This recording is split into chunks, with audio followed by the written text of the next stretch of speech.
He does not have to advance his game. He doesn't have to get better in any singular way or form or fashion. All he has to do is just do the things he's good at, and the Nets will love it. All he has to do is play great defense, be a transition threat, operate from the top of the key, be a passer, be a connecting piece, and he will be fine. He doesn't have to shoot the basketball at all. And he's also not a Knick. So that pressure of being like the guy in New York or someone that people need to rely on or facing all of that media scrutiny, nobody gives a damn about the Nets. Like, outside of the national media in New York, no one cares. Ben Simmons is even bro, to be honest, within New York, no one cares. It's like you literally have one of the greatest offensive threats that plays in the middle of Brooklyn, and it's like, So they treat him like he plays in Buffalo or something. Like he doesn't play in like the biggest borough or one of the biggest boroughs in one of the biggest states in the world. Let me put you on game.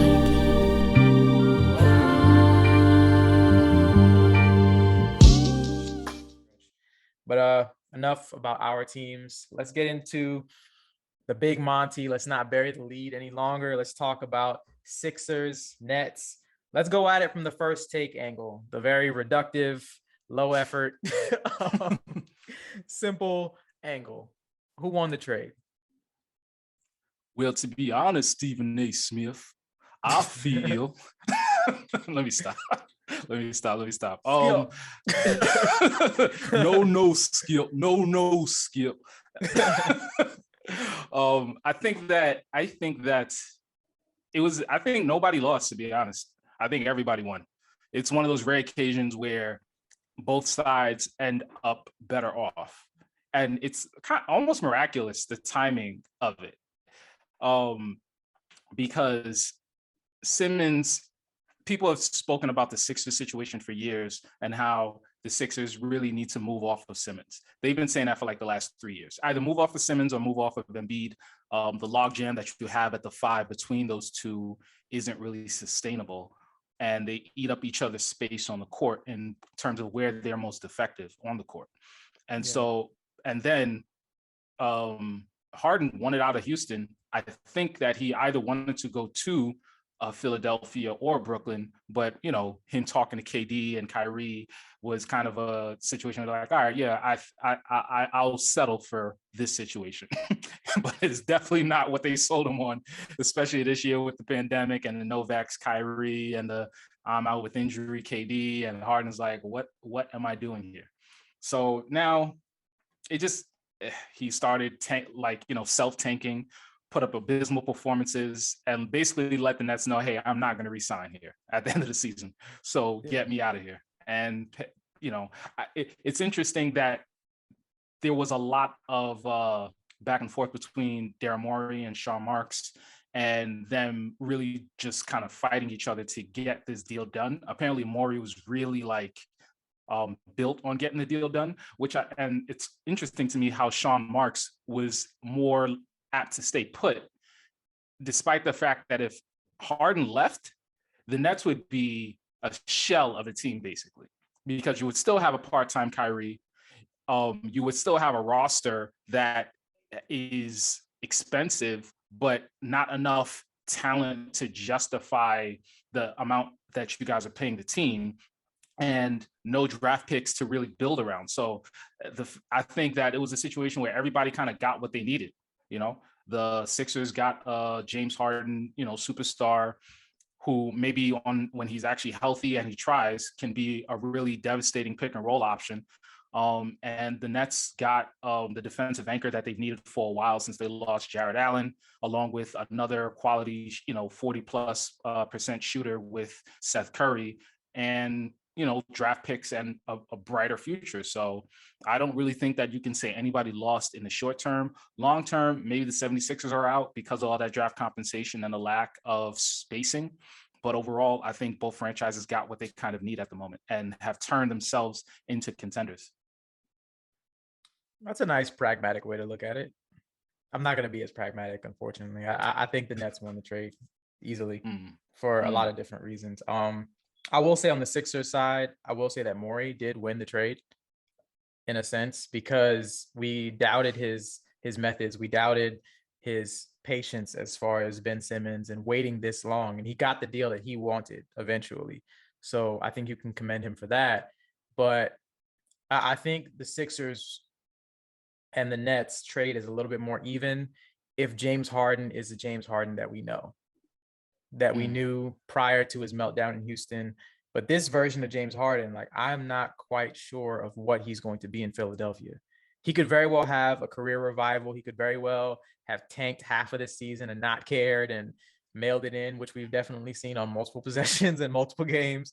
But I feel like it's more likely that the current James Harden is somewhere in the middle between being completely trashed, like we've seen in certain instances this season, and being one of the best offensive players in NBA history on the other end. So this season, his efficiency is the worst of his career, and he's injured at least one hamstring. This other hamstring, we don't know how much of that was gamesmanship, as far as playing the agents, playing the Nets, and whoever else he had to play to get out of there. So, but I guess we'll operate under the impression that he injured two hamstrings. So that's worrisome in and of itself regarding his explosion, his ability to get past people, throw lobs, and what we know him for.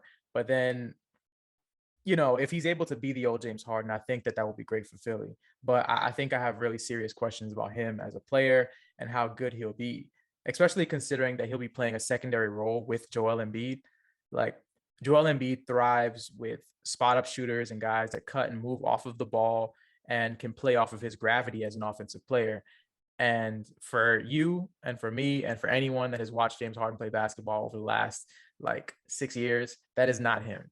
Once he gives the ball up, he essentially stops playing basketball on the offensive end. Yeah. So it's going to be interesting to see how he adjusts, because if you're looking at Joel and you're looking at James, Joel needs to be the guy that has the ball in his hands primarily, because he's basically unstoppable at this point. He's the best offensive option. So what is James going to be doing when Joel has the ball is the question. So there's that. But, I think we can all fantasize about the James Harden, Joel Embiid pick and roll and how well that will go, kind of a pick your poison situation. So it can go one of two different ways. It's just that there's a possibility that it can go either way. So we got to be ready for that. But I think the bigger question right now that we have to ask about James Harden, outside of his play on the court, is his personality. There were moments this season where it seemed like James was giving his all. He was carrying the Nets, especially with KD out, with Kyrie playing part-time. It seemed like he was really carrying them on his back. But then there were also moments where it just seemed like the play against Detroit, where he just failed to pick up the loose ball that was right in front of him and allowed a dunk. Or just the game against the Kings where he had 4 points. There's just been moments this season where he just seemed like he just didn't have it at all. And if you're looking at the Nets situation, this is the second time that he's completely checked out on a team. So you hear the stories of him telling the Nets front office that he wanted to stay, or if they heard any rumors, make sure it was directly from him, and that you don't believe the hype, basically. And then it turned out that he wanted out the whole time. So he basically just shot them in the foot midway through the season. So you combine all of those things, complete with the fact that James Harden has been one of the players in NBA history that has the biggest disparity between his regular season performance and his playoff performance. So when we're talking about Philly, we're talking about them being contenders now. That's the conversation that they've thrust themselves into, even before James, because of Joel. Yeah. So that's going to be interesting. But with the net side, just to wrap that up quickly, I think Simmons gets to do exactly what he's good at. He does not have to advance his game. He doesn't have to get better in any singular way or form or fashion. All he has to do is just do the things he's good at, and the Nets will love it. All he has to do is play great defense, be a transition threat, operate from the top of the key, be a passer, be a connecting piece, and he will be fine. He doesn't have to shoot the basketball at all. And he's also not a Knick. So that pressure of being the guy in New York, or someone that people need to rely on, or facing all of that media scrutiny, nobody gives a damn about the Nets. Outside of the national media in New York, no one cares. You can take them or leave them as a Net. So Ben Simmons, even bro, situation. To be honest, within New York, no one cares. It's you literally have one of the greatest offensive threats that plays in the middle of Brooklyn, and it's So Yeah, you know, so if they're Kevin, about it's like KD, Kevin Durant plays somewhere in the Eastern Conference. It's kind of the feeling. so they treat him like he plays in Buffalo or something. Like he doesn't play in like the biggest borough or one of the biggest boroughs in one of the biggest states in the world in the United States. So it's like, I don't know, it doesn't make any sense. But yeah, Ben Simmons is not going to have any kind of pressure. He does not have to shoot the basketball, you know. But it will be interesting. I'm interested to see your opinion on Kyrie, because the vaccine mandate might get lifted, so that might change things as well. But yeah, I think for me, I think based on all of those things, the uncertainty around James Harden, there's some uncertainty around Ben Simmons too. Don't get me wrong, we don't even know when he's about to play. But yeah, I do think that the Nets kind of have a bit of an advantage in the situation. Yeah, you know, apparently in the Ben Simmons string of things, he was really emotional on the phone with Sean Marks and KD, apparently, and so that'll be interesting. And I think that he's probably like, you know, maybe like a week or so, maybe even 3. I'm just throwing out a wild guess from playing basketball and suiting up. It'll be interesting to see how this whole vaccine mandate thing comes into play. There is a new mayor in New York City, and I think his administration is trying to open up the city a bit more, provide more, you know, safety and security from a law enforcement standpoint, and really just change the crumbling reputation that New York City has dealt with over the last year and a half. So, and in an attempt to rehab that and to appear more open, maybe that might result in a vaccine mandate being dropped. And or, you know, Kyrie, you know, I think he tweeted like hey, look out, we'll be back in the city soon. So I'm gonna definitely look more into that to see what's going on there. And as far as I agree, man. It is a risky move for the Sixers, but they did have to move off of Ben Simmons at some point. And I think that it would have been even riskier for the Nets, one, because they actually had a similar situation, except Harden was just going to be disruptive and leave them with nothing. So the fact that this deal kind of fell into their lap is pretty miraculous. And I think, you know, that GM again, Morey waiting, yeah, it speaks for more waiting. I mean, I think that the Sixers gave up a lot, but they also didn't have to give up Tyrese Maxey, and they also didn't have to give up Matisse Thybulle, which, to, you know, their credit, is good. It hurts to give up a pure shooting Seth Curry, and that might kind of be one of those things that ends up biting them in the butt, especially if these teams meet in the playoffs. Yeah. At the same time, though, they both were able to improve their situations drastically, I feel like. And yeah, and the other thing that's funny about all this to me is just the weight of Steve Nash in all this. He just seems like a lame duck head coach, to be honest, and foreshadowing those words that Kyrie said, where I don't even think we need a coach. You know what I mean? Like, yeah, he was right. Like, what power does Steve Nash have when he says emphatically James Harden is not being traded 4 days later? James Harden for Ben Simmons. Like, he literally said that like last I don't know what, like last week Friday or Thursday, and the next week he's out of there. So it's like, Steve, I feel like you might get replaced at the end of the season. If not, your days here are numbered if you can't bring him a championship this year. So yeah, he probably should have been an assistant first, to be honest. I think that's kind of the path that we see most guys take, or they come from college or something like that. But I mean, KD and Kyrie wanted him as coach. So, I mean, I think they kind of set up their situation where they can get whatever they wanted as far as the organizational structure. So they made it happen. So I guess if they don't like the coach, that's on them at that point. But yeah, I think Kyrie is hilarious. I think it was Dragonfly Jones on Twitter. I saw him say that Kyrie has never made a situation better whenever he commented on it. Like he only ever like keeps it exactly the same, or he makes it worse. So whenever Kyrie comments on something, like he never fixes things, which I think is hilarious.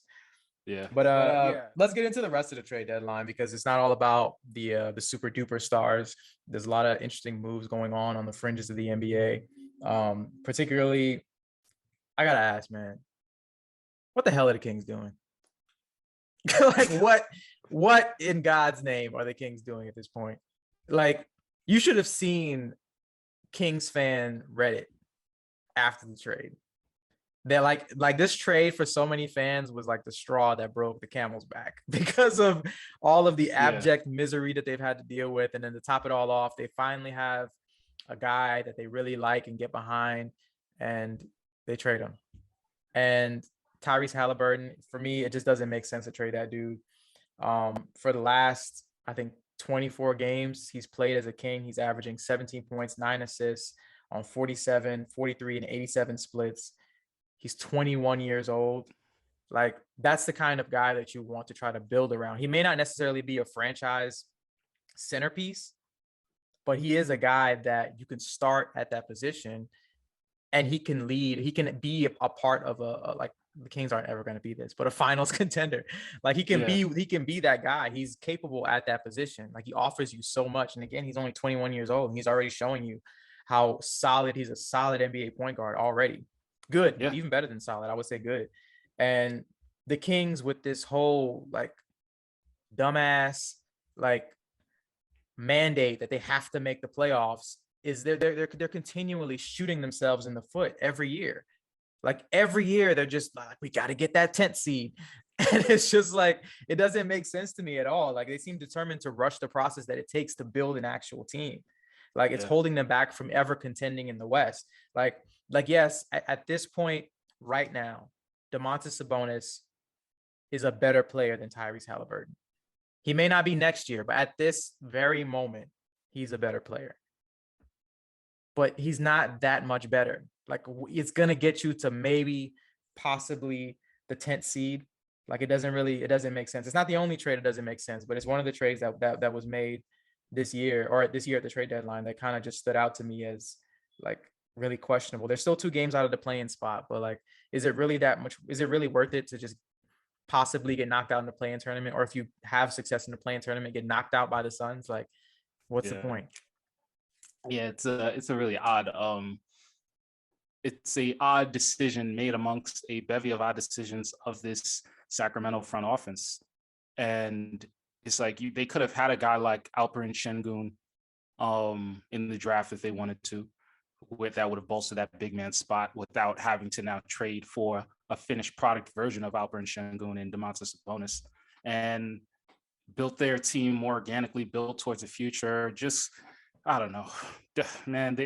Like, I'm just looking at this roster that they've constructed. They finally moved off of Marvin Bagley. You know, God bless to him, because at least he's in a situation now in Detroit with a chance to kind of redeem his career. They got him Dante DiVincenzo. They got rid of a true shooter in Buddy Hield, who probably needs to change the scenery and a different culture, because he seems a little toxic with his Chuck-like status. And then I guess they just really rates De'Aaron Fox highly over Tyrese Haliburton. And just what you're able to, like, apparently Tyrese Halliburton was one of the highest rated guards in the league, if you ask like GMs, front offices, and other players. Like, he's someone who's highly regarded, but apparently Sacramento didn't see it that way. And they saw him as a nice piece to push in a Sabonis trade. And you do things that are different, but I don't know if this is the right thing to do. De'Aaron Fox doesn't spread the floor for you. You didn't really bring in a lot of guys that spread the floor for you, at least on a consistent basis. You know, they got Justin Holiday, DiVincenzo. He shoots, but like, he's not like a knockdown, lights out shooter. Jeremy Lamb is a good piece on the wing. And I guess now you just have a team centered around Harrison Barnes, De'Aaron Fox, and Domas. And to what end is the ultimate question? Yeah, exactly. To what end is the is the question. So yeah, that was a puzzling trade. Another interesting move that was made was this whole CJ McCollum to the Pelicans situation. What were your thoughts on that? Meaning, the Blazers, they get back Josh Hart, Nickeil Alexander-Walker, Tyrese Haliburton, and I think they were able to punt Nickeil Alexander-Walker in another subsequent trade. But it seems like the Blazers are really trying to reconstruct their offense around Dame. And I'm kind of surprised that they chose this direction in particular to go in for a very promising asset in a CJ McCollum. And the Pelicans, they're in buy now mode, where they're saying, hey, we think we can lock in that 10th seed in the West and keep teams like Sacramento at bay. So what are your feelings on this trade? Uh, man, what the like? I don't, I don't, I don't, I don't know like what so many of these teams are doing. I think we've talked about it in the past with the play-in tournament.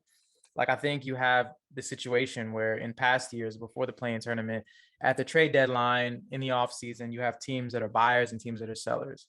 But with the trade deadline and the flattened lottery odds, you have so many teams that are buyers and sellers at the same time. So it's Yeah. like it's just created this really weird situation where everyone is always trying to compete. And I don't know if that's the best for their future. I will say I do like the McCollum deal for the Pelicans because they are trying to compete. They're trying to give something Zion. They're trying to give Zion something to be, I guess, excited about or something to believe in, to where he just isn't going to bolt or ask out of his contract as soon as he signs it or whatever else. So I'm in support of CJ McCollum. That backcourt between him and Devontae Graham defensively is pretty worrisome. But I mean, offensively, I think that they have a lot of potential with McCollum shoring up their backcourt.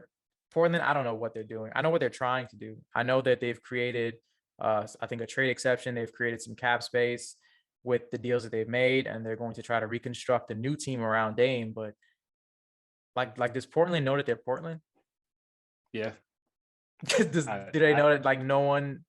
I don't think that that's effective strategy for team building. I don't think that they're going to be able to build a team that was better than the past Blazers teams that they've constructed around Dame. Right. Like I just don't think that's the case. And then we also have to see what Dame looks like. He's had that ab injury since at least the Olympics. He hasn't looked himself. He's on the wrong side of 30. He's obviously one of the most talented guards we've ever seen play basketball, but I mean, Father Time is undefeated. So we have to see what he's going to look like in terms of their timeline, because how long is it going to take you to build this team? Are you going to be able to build this team within an offseason? Because based on Dame's timeline, he needs to compete now. Damian Lillard, unfortunately, I hope he is, but he's not going to be as good as he is 2-3 years from now when you have this team built. So if you're going to build this team, you have to build it in a very short amount of time. But like, yeah, I just don't know if they're going to be able to do that. But I understand the position that they're in, because maybe they don't want to trade Dame, because Dame is one of the most loyal superstars in the league. So maybe you don't want to have that kind of bad taste in the mouth of your franchise by just doing a guy dirty, when he wants to stay. So I see where they're going with that, but at the same time, I don't necessarily think that it's the best for the organization to pursue this path. But there was another deal, the Porzingis deal, which is also another confounding deal to me. Like, I don't know, maybe these front offices are just seeing something that we as fans aren't seeing. Like maybe there's a plan for the future or this offseason that we're not seeing. But right now, these trades look dumb as hell. I'm just going to say it. The Porzingis deal, I think the only explanation I have for it is that the reports that him and Luka just don't like each other are accurate, and that they can't get along. And that's why they're trading him, because I don't understand trading him for Spencer Dinwiddie. Spencer Dinwiddie a couple of years ago, pre-ACL, yes, but this season we've seen it with guys where the first season coming off the ACL is rough before they adjust to their new reality, and he hasn't been great this year. He's 38% from the field, 31% from three, still struggling. He could look better next year, but this right now, like, I don't know if that's worth the KP trade, considering KP is injury prone, but I think his production when he's playing is still better than what Dinwiddie has offered this year. And then Davis Bertans is one of the worst contracts in the league. So I don't understand the point of that. His percentages are worse than Dinwiddie's, and I use Dinwiddie's percentages to show how bad they were. So it's pretty appalling. So I don't know what they're doing around Luka. Like it's just, I mean, Luka's already one of the highest usage rate players in the league. So I don't understand if you're just going to make his usage rate higher, or are you hoping Spencer Dinwiddie can like alleviate that? I don't know. Yeah, I think that's the goal. Like when I first saw this trade, just from the architect standpoint, I guess they feel like the relationship that Porzingis and Luka has, like you said, has just been fractured to the point of, not being able to repair it. And Porzingis' contract isn't something that Dallas wants to continue to pay. So ultimately we're able to, I guess, maybe get a little bit of cap space. I don't know what the numbers look like specifically, but Bertans' contract was so bad that plus, you have Dinwiddie, who has this guaranteed money in the teams in terms of the millions. So they might end up equaling Porzingis, but maybe it's better long-term in terms of like years old, whatever the case is. But yeah, Davis Bertans has been playing like dog crap. I'm talking about this man is shooting 9% from three over his last 5 games. Like 9%, bro. Come on. Single digits. Oh, good. And that's literally the only thing he can do. He cannot do anything else, and he's shooting 9% at the thing that he got paid for. That's crazy. Yeah, I was complaining about Randall kind of taking his foot off the gas after he got paid, but Bertans is the epitome of that. He got out the car. He got he got out the car and started walking the other way. Like my man in 2019-20, he was really averaging 15 over 42.4% shooting from three, 85% from the free throw line, 4.5 rebounds, and has just gotten like progressively worse each season year over year. And it's kind of pathetic at this point. Maybe he's unhealthy too. So maybe they just want to add another stretch big, but then they have Maxi Kleber. So they play the same position, just Bertans plays it much worse. So I really don't get it. But, Luka dropped 51 the other night, and maybe that was in celebration of Porzingis not being there, or maybe also the realization that, man, there's nobody else here to score. So I really got to drop 51 to keep this team afloat. So, and then in other news, I think that the Celtics have done some interesting things with this trade deadline. Brad Stevens as a GM has been impressive, and Celtics are on a bit of a tear lately, winning 7 in a row and kind of retooling their team. They got off the Schroeder deal. He was on an expiring, and I guess they're just slowly but surely reconstructing this roster around Jason Tatum and Jaylen Brown. They got Derek White, who's under the radar kind of guard who can make corner threes and, kind of run the offense in a good way without eating up this, the space of the primary ball control. And, Daniel Theis, who's, semi-stretch big, along with, Luke Cornett. So it'll be interesting to see how they stack up for the rest of the season, because whereas a team like Brooklyn was trending down, a team like Boston has been trending up and has shown that, you really don't know who or what team is going to be where, even in the middle of the season when it looks terrible. So they got a whole post All-Star break, so they could definitely make a run. They're sitting at 7th in the East. They're ahead of the Nets right now by 2 games, because they've won 7 in a row and the Nets have lost 10. So they could make a real push. They were one of the, like we talked about earlier, they were one of the more disappointing teams in the league. But if they can play their cards right and keep pushing, they can get themselves out of the play-in tournament, because they're only a half game out of 6th. So it's going to be interesting. Another interesting team, I think, is the Cavs. They've been the biggest surprise, I think, of any team. I think if you look at the Bulls, people were projecting them they're a 6 seed. But with the Cavs, they were like, they're going to be in the lottery again. So I think the disparity between expectations and what they actually are has been the largest for the Cavs, and they've actually gotten better. They went out and got Caris LeVert, who is the perfect player for what they need. Colin Sexton is a scorer, but he's been out, obviously. But Caris LeVert, I think, is a better version of that for what the Cavs need. Watched the Bulls game the other night. We literally could not stop him. So not that we've been stopping anybody lately, but we just could not stop him from scoring. So if you put him in a role where that's all he has to do is just score the basketball, and you've got guys behind him like Jared Allen, Evan Mobley protecting the rim, scoring from the post, and then you've got Garland leading the show. The Cavs are an exciting team, and the Eastern Conference it's not as top heavy as the West, but I think the Eastern Conference playoffs, for the first time, I think in a couple of years, could be a lot more interesting than the West. I think that you've got the Heat, Cavs, Bulls, Bucks, Sixers, and then you even got some fight, and the Nets. The Nets are interesting regardless of if they're in the play-in or not. And then you even got teams like the Hawks, so you've got a lot of really interesting teams lined up there. But the Cavs, especially, I think that they're a team that no one wants to see, and I think that they got even better at the trade deadline. Yeah, definitely. Yeah. A lot of interesting moves. I can't wait to see how this post All-Star run is going to pan out. I think that there's a lot of interesting moments that teams have had. I feel like the West was a lot less engaged as far as the top teams making moves. The Jazz are the only team that really did anything of significance in those, top 4 seeds in the West. So Lakers didn't do a damn thing. So They couldn't. Rob Pelinka was at Disney World. Like he wasn't even trying to. Yeah, that's rough, man. But what are they gonna do with Russ? You know, I mean, that's a hard contract to trade, man. So yeah, they locked themselves into this roster. They're 26-30. I can't remember the last time LeBron was on an under 500 team at this point of the season. So that's really fascinating. But it's not looking good in Tinseltown. Fighting for a play-in spot at the moment. Yeah, it's really rough, man. I mean, well, it's so interesting to see what's going to happen going down the stretch of the season. This All-Star break, teams will get a chance to rest and reset, and then we'll have to see, like, you know, who's really about it, you know? Yeah. But yeah, that'll do it for basketball this week. Thank you guys so much for tuning in. You let us know what you think were the best and the worst trades at the trade deadline. We'll be glad to hear from you.